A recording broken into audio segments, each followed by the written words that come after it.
During the course of one summer afternoon, the fate of the Royalist cause in the north of England was decided by the twists of fate here at the field of Marston Moor.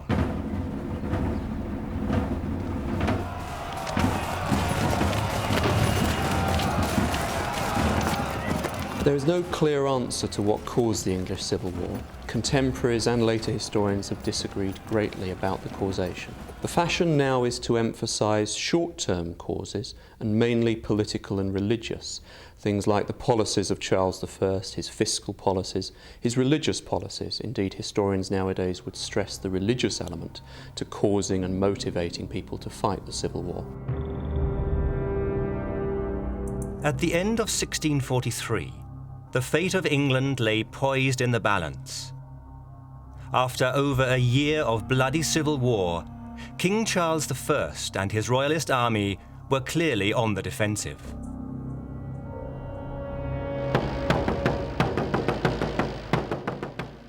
Now was the moment for the Roundheads to strike a decisive blow. But Parliament's armies were split by internal strife and ravaged by typhus. The situation in 1643 is essentially a fairly simple one.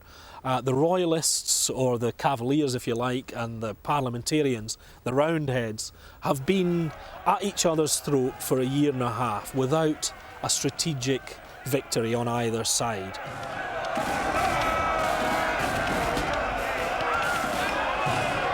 There had been a battle between the two sides, the Royalists and the Parliamentarians, at Edge Hill in October 1642.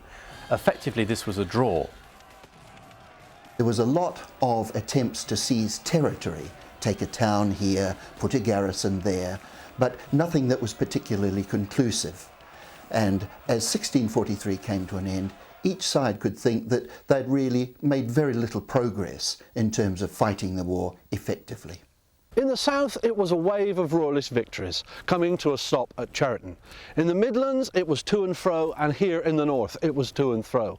The war, until Marston Moor, hung in the balance. One thing alone could now bring victory to either side: foreign intervention. Foreign help was important because of this difficulty of mobilising support effectively in England. There hadn't been any widespread fighting in England for about a century and a half. There was not much in the way of supply of arms in the country, and there was very little tradition of fighting or experience of fighting. The King looks to Ireland in the hope that he's going to get Irish reinforcements to help his Cavaliers, as they're frequently called. The Roundheads, on the other hand, look to Scotland because that's their best hope of gaining some real intervention into the Civil War. While the King's Irish reinforcements arrived piecemeal in dribs and drabs, Parliament won the wholehearted support of Scotland. That support brought with it a fresh national army, 20,000 strong. Unless this mighty army could be destroyed, the King's war was all but lost. In recent years, there's been a stress on the British aspect of the war, a recognition that the English Civil War can't be seen in isolation, that it was part of a broader conflict that engaged the whole of Britain and Ireland, and that the English Civil War is just one aspect of a war in the three kingdoms, or alternatively, a British war. The English Parliament wanted to gain the Scots army, which was then in Ulster. The army had been sent there in 1641 and 1642 after the outbreak of the Catholic uprising to protect Scottish settlers. But the English negotiators soon discovered that this wasn't going to be possible. The Scots already have an army who are fighting in Ireland, but as is very typical in those days, they haven't actually been paid a penny for something like 3 years. So they're on the verge of mutiny, and they're obviously not going to provide the decisive intervention. So what Scotland does is to raise a new army, the Army of the Covenant, and it's that army which is used to decisively intervene in the Civil War in the north. Give your fire!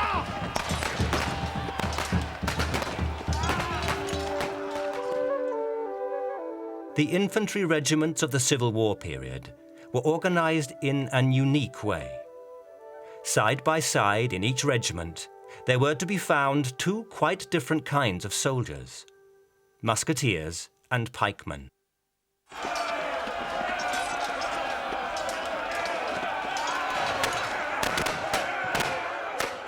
By 1644, the musket had become the supreme weapon of the English Civil Wars. Although it had become a lot lighter than its use on the continent and the rest had been discarded, it was still fairly slow to reload. Consequently, whilst the musketeers were reloading, they were prone to attack by cavalry, and to defend them from cavalry, they used the 16-foot ash steel-tipped pike.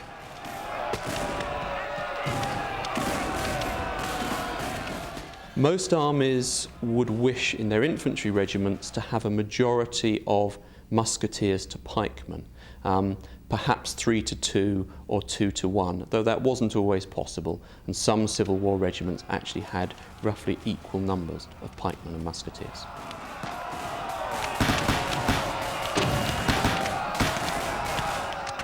The musketeers were armed with matchlock muskets.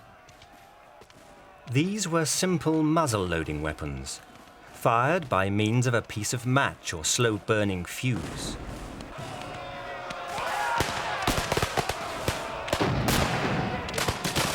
The muskets were really quite deadly at reasonably close range. But the great problem with them is that they took a good deal of time to reload. They took 2 to 3 minutes, and in this time the musketeer was, of course, in grave peril of attack from cavalrymen.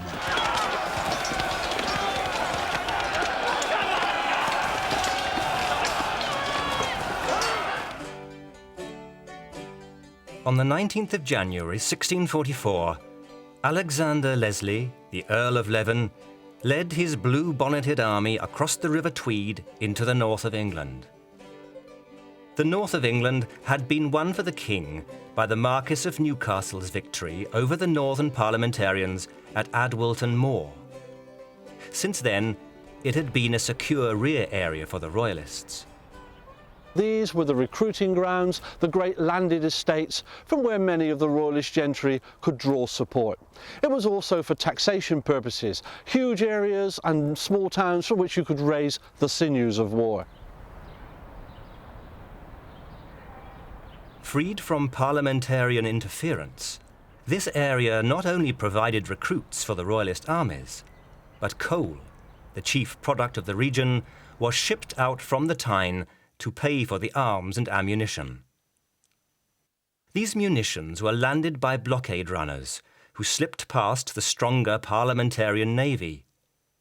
Twice so far, Newcastle had supplied convoys of imported ammunition to the king at critical moments, and without these crucial supplies, the war in the south might already have been lost. Now the Scots invasion threatened to choke off this vital supply route, and simultaneously to destroy one of the king's most important source of recruits. If you wanted to draw a parallel, one of the best parallels you could probably draw is with World War II, just before the Normandy battles emerged with the second front in World War II. The king's a bit like the German forces. He's on the back foot, he's just managing to hold his own, but the emergence of this new army and this second front, if you like, decisively tips the balance. All that stood in Leslie's path was the bad weather and a bare handful of untrained and poorly equipped militia units. Responding at once to the danger, the Marquis of Newcastle raced northwards in a desperate attempt to at least hold the line of the River Tyne against the invading army.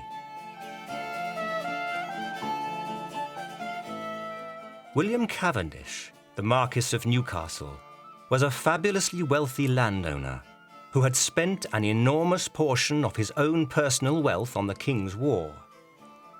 He was, however, to prove a less than effective commander when the occasion really demanded. Now a fresh disaster struck. Emboldened by Newcastle's absence in the north, the Yorkshire Parliamentarians, led by Lord Fairfax and his son, Sir Thomas Fairfax, fell upon his rear. Storming the market town of Selby on the 11th of April, they destroyed the field army left by the Marquis to cover the city of York. York was the Royalist northern capital and was now in grave danger.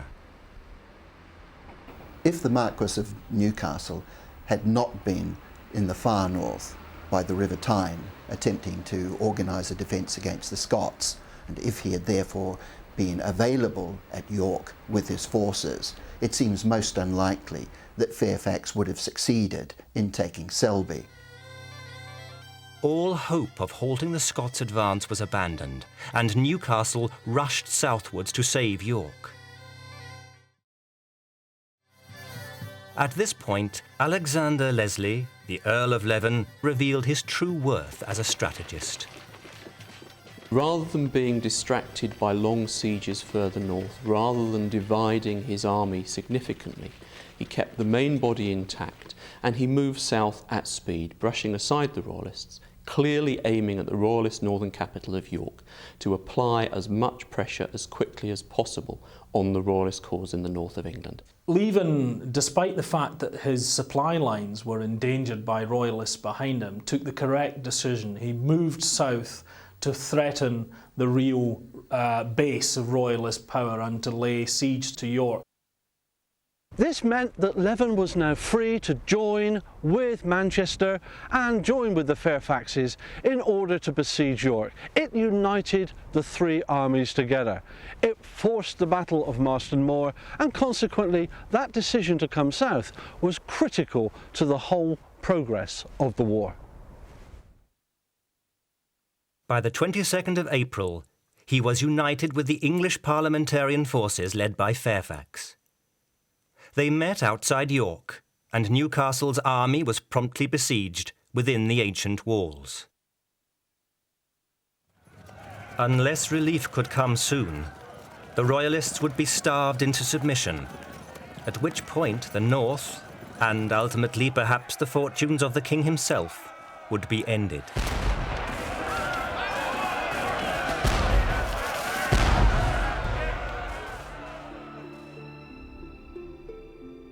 Royalist reserves by this stage of the war were practically non-existent. The only quarter from which aid could realistically be expected to come to the relief of York was from the king's own Oxford army. Unfortunately, just at that particular moment, the king's Oxford army had its own problems and was in no condition to assist anyone. At the end of March 1643, a Royalist thrust towards London had been heavily defeated at the Battle of Cheriton, and ever since then, the king had been forced onto the defensive, with the increasingly feeble Royalist forces entrapped around Oxford, held by far superior parliamentary forces. If you look for a parallel, the situation of the king is very much like that of the German forces in World War II, where the Germans looked for miracle weapons to try and resolve their position. King Charles II had a miracle weapon, and it came in the form, he felt, of Prince Rupert. Prince Rupert was his most trusted and able and decisive general, and he now desperately needed to come up with a quick and imaginative solution. So Charles ordered his nephew, Prince Rupert, to break out from Oxford and head northwards to relieve the city of York. As the situation in the south was so critical, only Prince Rupert's own regiments of infantry and cavalry could be spared from the main field army. Rupert was therefore to assemble his relief army as best he could from the scattered Royalist forces he met en route to York.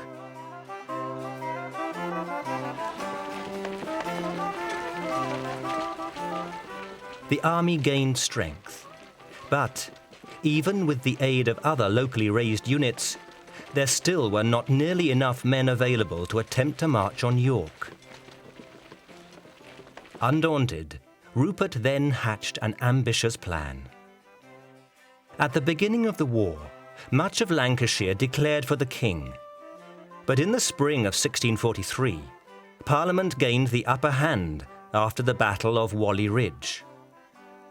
Rupert now reasoned that if he could retake Lancashire for the king, he would then be able to recruit the additional men he needed for the relief of York. Prince Rupert started out on his way to York with 8,000 people. And he stopped off in Stockport, where he got the Lancashire Royalists to join him. And along his way to York, he made a stop in Liverpool, and he made a stop here and there. And all along the way, his charisma and the fact that he was the effective Royalist leader moving through the countryside, the fact that he was able to take parliamentary-held towns in the north, meant that people flocked to join him. On the other hand, it is to be said that even when he arrived at York, and even with the addition of the York garrison, his forces were inferior to those on the parliamentary side. One of the problems was that many of his troops were untrained and they were not used to fighting together. One commentator has called it a patchwork army. Meanwhile, back in Oxford, in Rupert's absence, the war was going very badly for the king. With two parliamentarian armies led by the Earl of Essex and Sir William Waller operating against him, he was very hard-pressed indeed. In his desperation, the king decided to concentrate the royalist forces at the loyal town of Worcester. He wrote to Rupert in an attempt to recall his forces for that rendezvous. The disastrous thing, of course, is the communication between King Charles and Prince Rupert. Now, Charles sends him this letter, which is so ambiguous and couched in these terms that you probably need a lawyer to try and unravel. If York be lost, I shall esteem my crown little less, unless supported by your sudden march to me, and a miraculous conquest in the south, before the effects of their northern power can be found here. But if York be relieved, and you beat the rebels' army of both kingdoms, which are before it, then, but otherwise not, I may possibly make a shift upon the defensive to spin out time until you come to assist me. But if that be either lost, or have freed themselves from the besiegers, or that, from want of powder, you cannot undertake that work, that you immediately march with your whole strength directly to Worcester, and to assist me and my army. Essentially what Charles is saying to Rupert, it would appear, is that he should try his best and relieve the pressure in the north, but come what may, he must appear with his forces at Worcester. Weighing up all the options, Rupert quickly came to a decision. If he marched at once to rejoin the king, York would certainly be lost. On the other hand, the king's letter hinted that he still had a few days' grace. So, once again displaying the single-minded determination which is so typical of him, Rupert decided to chance his luck and relieve York first. Prince Rupert knew that he only had a limited time in which to use his newly gathered large force to good effect in the north. He knew he had to get down to Worcester to rejoin the main army. He also knew that there was a parliamentary force on its way to help out Old Man Fairfax, who was running the parliamentary siege around York. So Rupert wanted to get Fairfax away from York before Fairfax was reinforced. So, in a sense, there was no doubt that Rupert was doing the right thing, both by himself and by the king. Setting off across the Pennines, he reached the small market town of Knaresborough on the 30th of June. The very fact that Rupert was on his way to York with about 14,000 men actually caused the abandonment of the siege. The Parliamentarian forces gave up and endeavoured to stop him. They could not risk having one force attack them from one side and the Yorkist garrison to come out and attack them from the other. So they gave up the siege and retired up the Tadcaster Road to vaguely the Marston Moor area. To their surprise, however, there was no sign of the Royalists that day. Instead of marching due eastwards from Knaresborough, Rupert had struck northwards. He crossed one tributary of the River Ouse at Borough Bridge, and then another at Thornton Bridge, before turning south again, having completely outflanked the Allies. That night, as his weary infantry flung themselves down to rest, Rupert's cavalry pushed on to York and relieved the city, to the untrammelled joy of its weary defenders.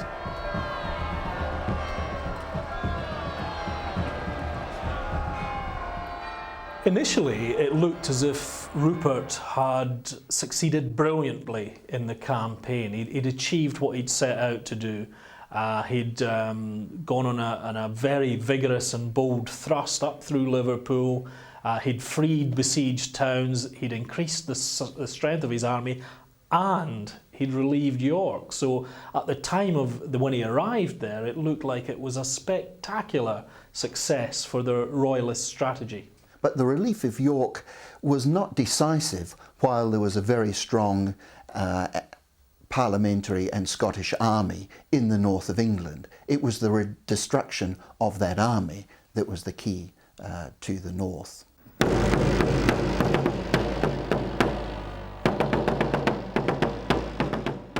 Together, the two Royalist armies now mustered a total of 6,000 cavalry and 11,000 infantry. Although he was still slightly outnumbered by the Allies, Rupert now had enough men to fight his battle on roughly equal terms. Or so he thought. The problem was that the troops in York did not share his martial enthusiasm. Having just weathered a long siege, the men of the Marquis of Newcastle's army were in no mood for a fight, and crucially, neither was his Scottish Chief of Staff, Lord Athin. Athin's basic problem was that while he had been happy enough to fight against the English Parliamentarians, he was less than happy at the prospect of fighting against his own fellow countrymen. Indeed, many of Newcastle's men were Scots, and they had already abandoned him to rejoin their country's army. Realizing that the city had been relieved, the Allies abandoned any plans for a further siege and instead moved southwards in the hope of trapping Rupert once he moved south himself.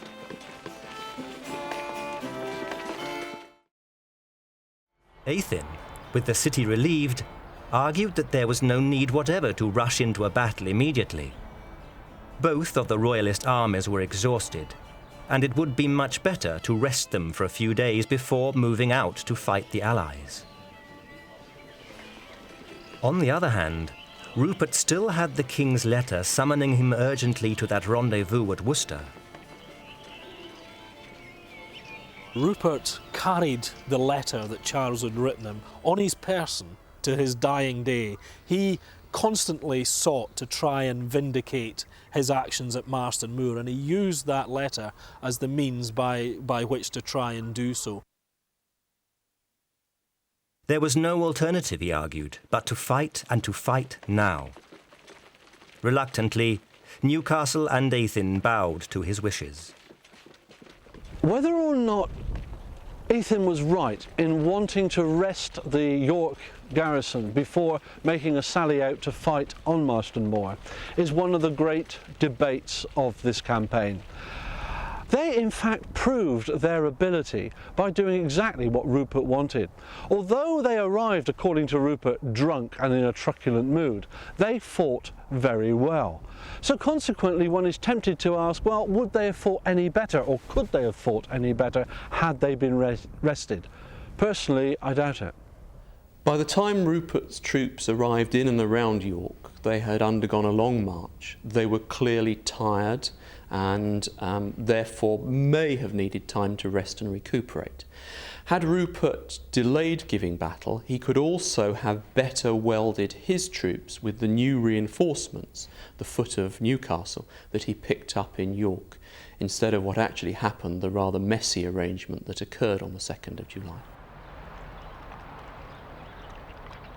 What Prince Rupert could not know, however, was that just 3 days earlier, the king had actually defeated the army of Sir William Waller at Cropreedy Bridge. The pressure was relieved, and he no longer needed Rupert's assistance in the south. With the primitive communications of the day, Rupert could not know of this good news.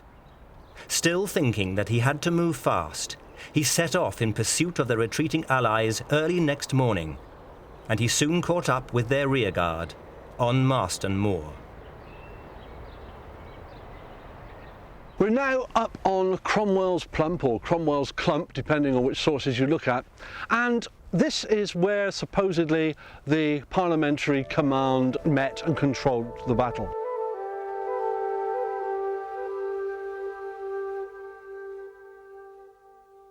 Marston Moor was initially an ideal battlefield, especially as far as the Parliamentarians were concerned. This line of hills stretches like a giant bar right across the Great Yorkshire Plain, and from up here you could actually see the Royalist army coming out of York to attack. And in order to defend their rear, this was the position that they could have only dreamed for. Now, to counter that, Rupert had to use the open moorland in front of us.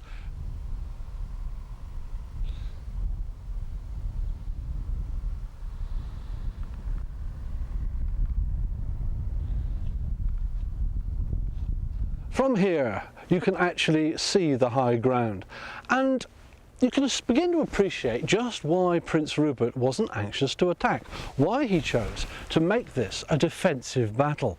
To attack that ridge with an inferior force would have been virtually to commit suicide. He had to fight a defensive battle down here on the flat, and to get Parliament to come off that ridge down here to fight him.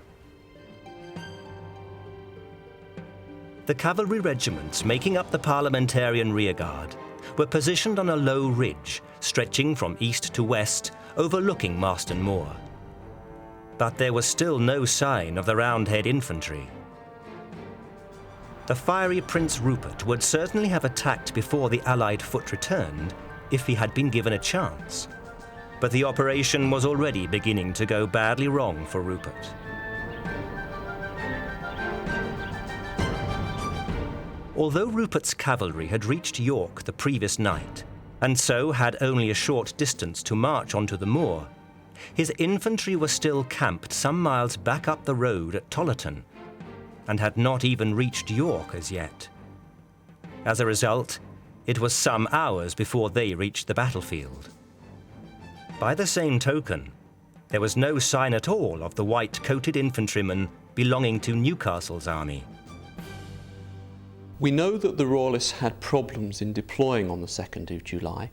Rupert's men deployed on the battlefield quite early in the day, in the morning and the early afternoon, but then he was kept waiting. He was waiting for Newcastle's infantry to come out of York, and there were problems there. Had Newcastle's men been here, he might have launched a full-scale assault on this ridge, and actually then have been in a position to use the reverse slopes on the Tadcaster side as a defensive battle. The whole battle would have shifted over one valley, and whether or not Parliament would have attacked him rather than continue their fall back, once again, we don't know.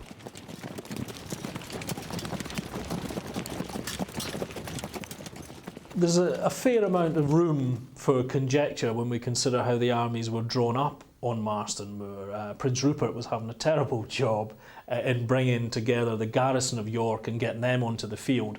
At the same time, the Parliamentarian forces were still in the process of turning themselves around and marching back onto the battlefield. So it's possible that the armies drew up almost as they came onto the field. The delay had given the Roundheads the time they needed to regroup the three armies, and now they could count on a single force, 7,000 cavalry and 20,000 infantry. On the left were the Eastern Association cavalry, led by one Oliver Cromwell, a lesser-known MP, but a gifted commander. Behind Cromwell's men were a brigade of cavalry under a professional soldier named David Leslie. These soldiers were destined to play a crucial role in the battle. In the centre stood the combined Allied infantry of the two armies, commanded by two more Scots professionals, Lawrence Crawford and Sir James Lumsden. On the right wing was Fairfax's cavalry and another Scots brigade. The Royalist dispositions left much to be desired. Rupert had intended that Newcastle's and his own should be drawn up side by side. However, the late appearance of the northern infantry meant that his own men had to be spread thinly across the front, while the latecomers eventually grouped together at the rear.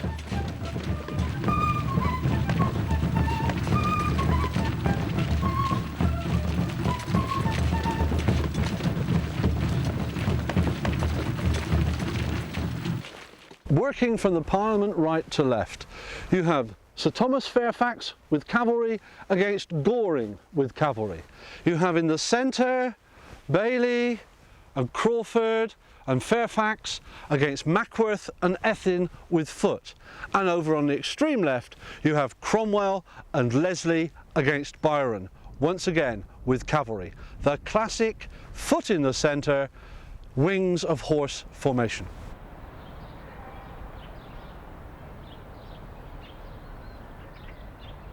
Rupert assumed that it was too late in the day to fight. The battle would be fought on the morrow. But the Earl of Leven had other ideas. In the case of the Marquess of Newcastle's troops, they would probably have been in better shape had they had the benefit of a night's rest. Rupert's troops had been up since 4 o'clock in the morning, and so they were rather weary by the end of the afternoon. But I think it should be noted that they didn't have the option of choosing when to strike the first blow. It was the parliamentary forces who decided, quite remarkably, at 7 o'clock in the evening to begin the battle. They're taking a gamble themselves, both armies are tired, but they have got the superior numbers, and the other army is already beginning to ease off. You could call Marston Moor a showcase for a lot of the types of combat that one saw in battle in the English Civil War, as distinct from in siege and in raids. And in battle, one of the things we see at Marston Moor is action of light field guns against cavalry and against infantry. There had been an artillery duel before the battle proper started. There were about 24 guns on each side, but they made very little impact on the outcome.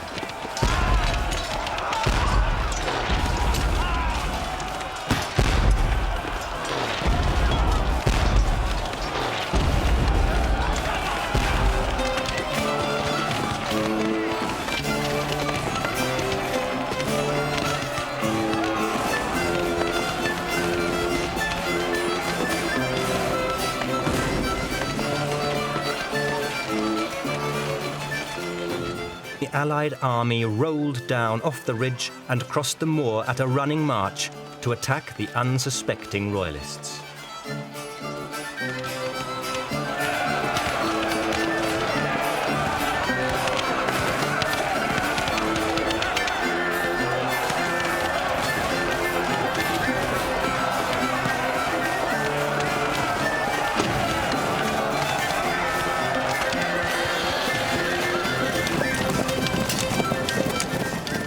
On the left, Cromwell's men crashed into Lord Byron's Cavaliers. Almost at once, Byron gave way. But then Cromwell was countercharged by the Royalist second line, led by Prince Rupert himself. Undaunted, David Leslie brought up his brigade of lancers, and with the enthusiastic support of some Parliamentarian infantry commanded by another Scots mercenary named Lawrence Crawford, he sent Rupert's Cavaliers fleeing backwards towards York. As if to compensate for this reverse, however, on the other flank, disaster had struck the Roundheads. As Sir Thomas Fairfax led his cavalry forward across the ditch, he ran into a storm of musketry and was then charged by two Royalist cavalry brigades under Lord Goring and the grim Sir Marmaduke Langdale. Rupert had stationed Goring over on his left and had cleverly made use of the terrain features. In order to get at him, Fairfax had to get through hedges, ditches and essentially up a narrow lane. By using commanded muskets, those are bodies of musketeers spread amongst the cavalry, they were able to shoot the Parliamentary cavalry before they got in. Consequently, once the cavalry arrived in front of Goring, they were broken, they were disorganised, they were disordered. And then Goring was able to charge into them and, in fact, to rout them. And he pursued through the hedges, through the ditches and into the plain beyond. It could be said that Lord Goring's cavalry almost won the battle for the Royalists.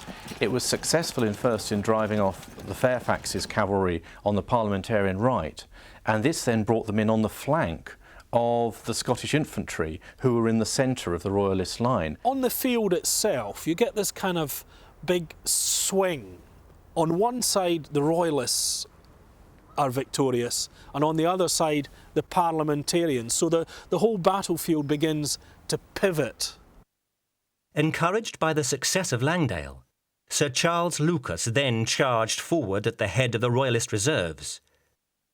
The undefended flank of the Allied infantry had been exposed by the flight of Fairfax's men, and Lucas, with his fresh cavalry, carved deep into it. Regiment after regiment of Scots infantrymen took to its heels and ran. The Scottish forces who were supporting Sir Thomas Fairfax's cavalry didn't really have much of a chance because the English cavalry in front of them broke and ran through them and scattered and disorganised them and told them that the game was lost and so forth. So you can't quite blame the Scots cavalry there for retreating. The Scottish infantry fought quite solidly for quite some time before the impact of Newcastle's infantry, together with some of the Royalist cavalry upon them, told. Cromwell in particular was very dismissive of the role of the Scots armies at Marston Moor. There's a fair amount of historical evidence to support at least that in part, because without a doubt some of the senior Scottish commanders fled the field and turned up 30 miles away thinking that Parliament had lost. So you can understand some of Cromwell's attitude. Despite the flight of many of the Scots regiments, two Scots units, standing on the extreme right of the Allied front line, formed a hedgehog of pikes against the cavalry and stood like a rock, giving a trio of Scots officers the chance to turn the tide. First, Lieutenant General William Bailey rallied the four regiments in the crumbling centre, and as the Cavalier assault broke upon the resolute schiltrons of pikemen, the crisis was averted almost as quickly as it had arisen. At much the same time, Cromwell judged it safe to rejoin David Leslie in a renewed attack upon the Royalists' right flank. Sir Thomas Tildesley struggled vainly to hold them as the combined Allied cavalry and infantry destroyed his Royalist regiment. Prince Rupert himself had been ignominiously chased into a bean field by the victorious Allied cavalry, and in his absence, with ammunition running low, a general retreat began. So far, Newcastle's white-coated infantry had played no real part in the battle. But now, when they tried to withdraw eastward in good order, they found their line of retreat blocked by the Atterwyth enclosures. The Atterwith enclosures is really a grand name for what were probably a series of hedges or at best stone walls that were used for agricultural purposes. And it was this structure that the White Coats fell back into in the tail end of the battle, and it was here that they made their famous last stand. As the Allies closed in, they turned at bay behind the ditches and hedges, and a fierce fight of renewed intensity began.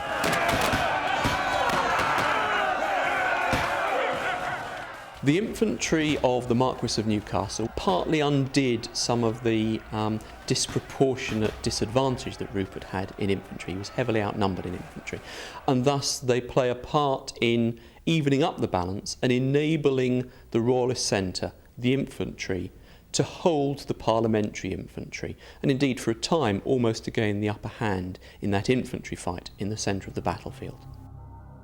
Near Long Marston, Lord Goring had gathered up his victorious Cavaliers and was forming them up for another charge. A heavy Royalist counter-attack now could have devastating consequences. Realising the danger, David Leslie had now taken command of all the horse on the left wing, and he sent Oliver Cromwell to deal with Goring, while he and his Scots took on the stubborn Whitecoats. I believe Newcastle's famous Whitecoats, rather than a last stand, which perhaps the Victorian writers owes more to Custer than to any English Civil War battlefield, is that you had a dogged fighting retreat, stopping at every hedgerow, every ditch to fire back, and that instead of dying to a man heroically grouped around a flag, they actually did fight a very clever and very hard fought withdraw slowly back into York. The long day was drawing on, but Cromwell had still time enough to see off Goring's remaining Cavaliers.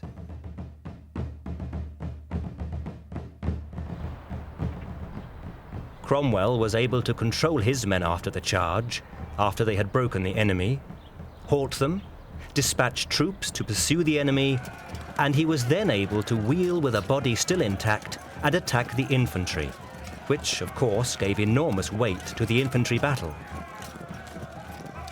And what happens, of course, is that the Parliamentarians are much more effective at rallying their troops, and they're able to bring their men down and redress the balance. And it's that constant ability to rally cavalry and bring them back round that helps Cromwell to emerge victorious.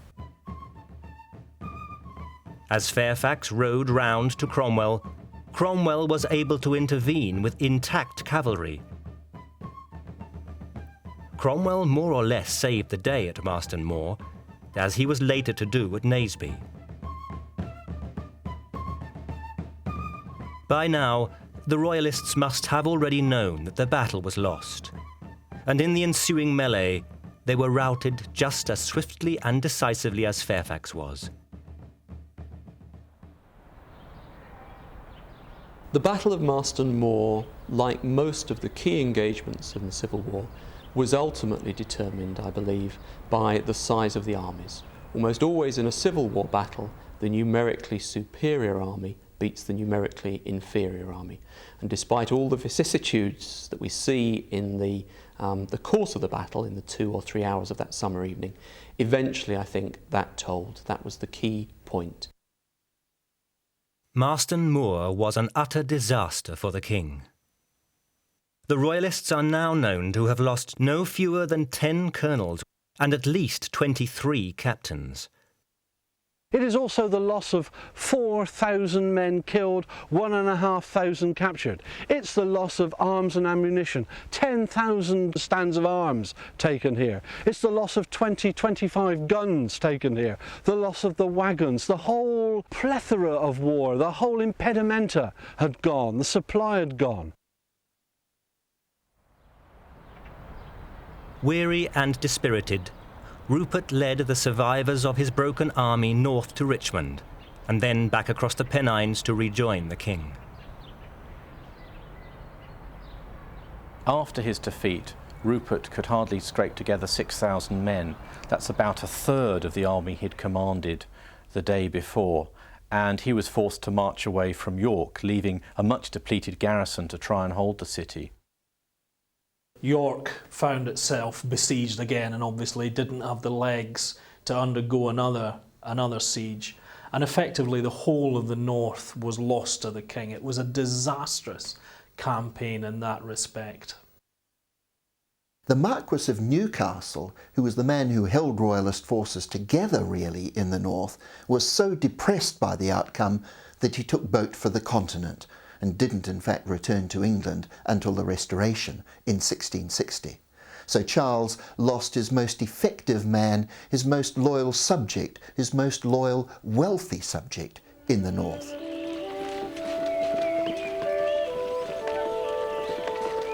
The real spin-off from Marston Moor was the freeing up of the Parliamentarian armies, the loss of the northern stronghold when York surrendered later, and the loss of the northern Royalist army meant that the Scots under Leven were free to go down into the Midlands, and that with Manchester, with Fairfax, they were able, because they were no longer engaged in serious fighting, they could now become the core that was a famous new model. The new model, it could be said, was born in blood on the fields behind me. The Civil War dragged on for 2 more years, but for the king, the end was now inevitable. The bloody Battle of Marston Moor had been the first major step on that bitter road to surrender. Marston Moor wasn't decisive in terms of deciding the outcome of the Civil War, but it certainly was decisive in terms of the war in the north. And once the king had lost the war in the north, it was only a matter of time before he would lose the war as a whole.